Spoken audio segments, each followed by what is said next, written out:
Hi, my name is Nurhasha binti Zulkifli and my matrix number is 01DEP25F1010.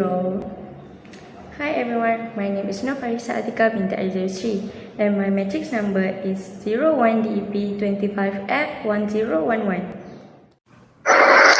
Safety precautions for measuring voltage using multimeter.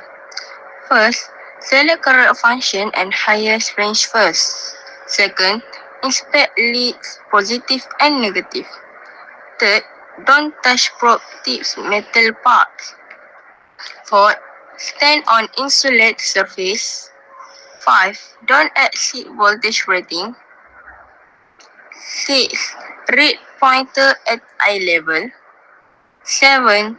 Remove probe safely and switch off.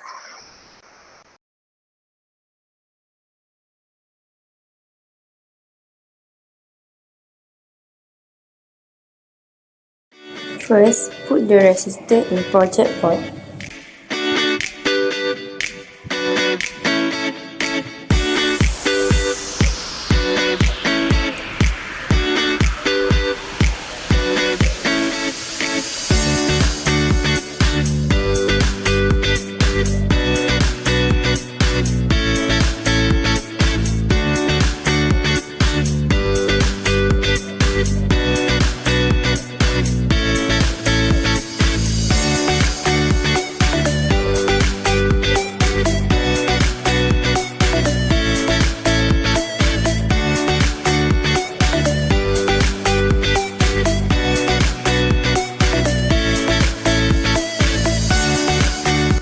Next, connect the black probe to negative input terminal and red probe to positive input terminal at multimeter.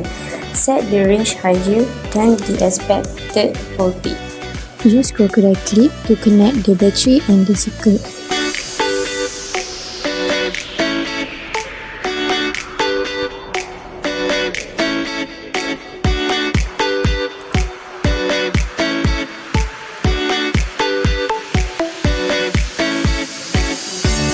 Connect the black probe to the negative point and the red probe to the positive point of the circuit to measure.